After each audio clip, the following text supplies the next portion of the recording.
Halo guys, selamat datang di channel YouTube saya. Kali ini Siti Nur Aisyah.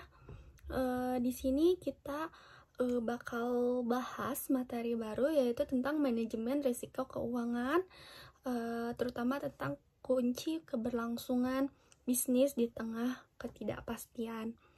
Tempat kita membahas isu-isu penting di dunia bisnis dan keuangan.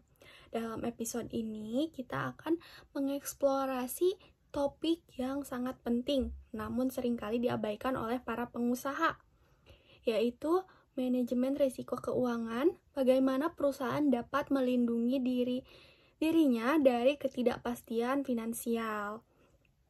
Apa saja langkah-langkah yang dapat diambil untuk mengantisipasi potensi kerugian? Yuk kita bahas lebih dalam.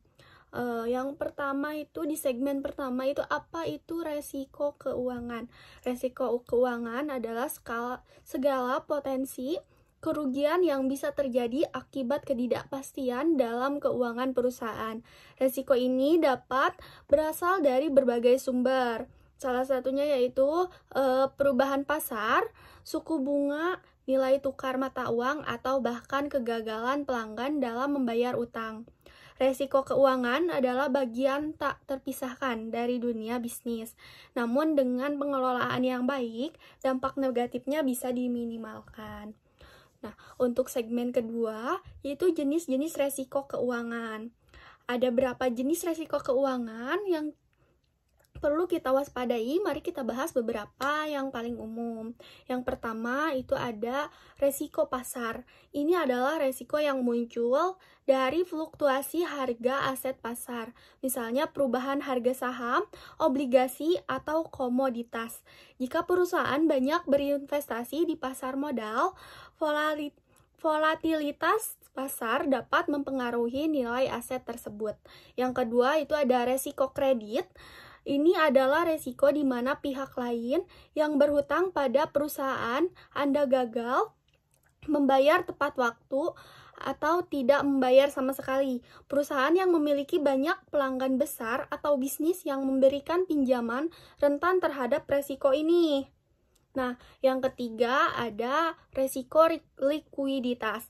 Resiko ini terjadi ketika perusahaan mengalami kesulitan memenuhi kewajiban jangka pendeknya karena kurangnya likuiditas atau aset yang mudah dicairkan. Yang keempat, itu ada resiko operasional.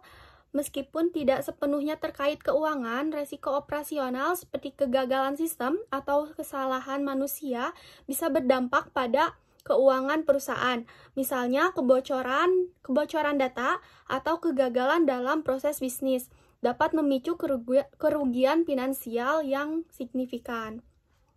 Segmen ketiga, mengapa manajemen risiko keuangan itu penting? Di dunia bisnis yang penuh dengan ketidakpastian, manajemen risiko keuangan sangat penting untuk menjaga keberlanjutan dan pertumbuhan perusahaan. Tanpa pengelolaan risiko yang baik, perusahaan dapat mengalami kerugian besar yang berujung pada kebangkrutan.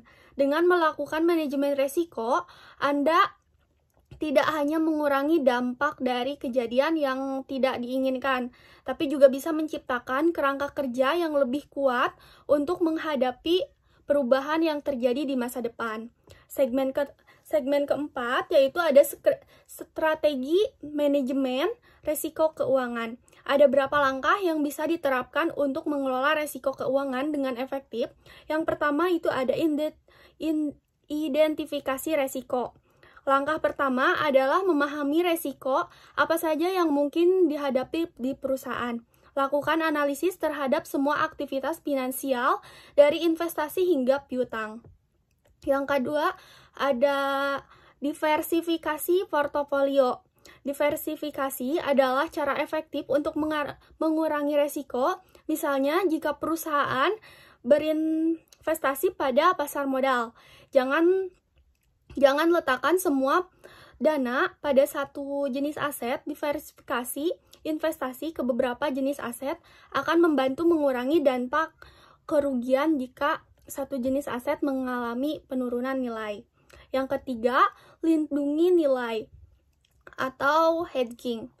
Hedging adalah salah satu strategi untuk mengurangi resiko keuangan, terutama dalam hal fluktuasi mata uang atau harga komoditas. Misalnya, perusahaan yang berinteraksi dalam berbagai mata uang bisa menggunakan kontrak derivatif atau melindungi nilai dari fluktuasi kurs. Yang keempat, ada asuransi. Membeli polis asuransi untuk melindungi perusahaan dari resiko tertentu seperti kebakaran, kecelakaan, atau bahkan resiko kredit adalah langkah baik. Asuransi membantu memastikan bahwa perusahaan dapat tetap beroperasi meskipun mengalami kejadian yang tidak terduga. Yang kelima, ada pengawasan keuangan yang ketat.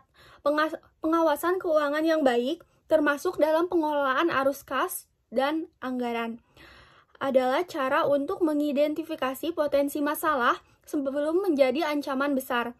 Pemantauan yang terus-menerus memungkinkan perusahaan untuk cepat beradaptasi dengan perubahan kondisi pasar.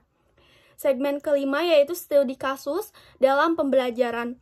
Sebuah contoh kasus yang relevan adalah krisis finansial global tahun 2008.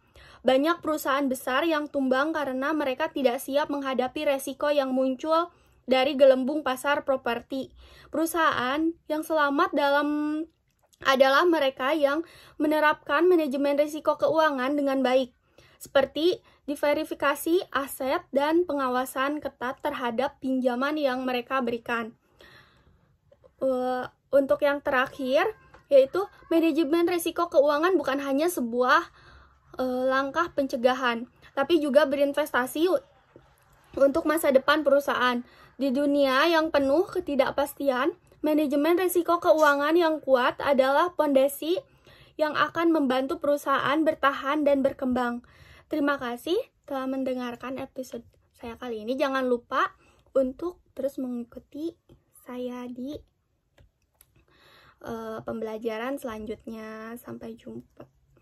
Terima kasih.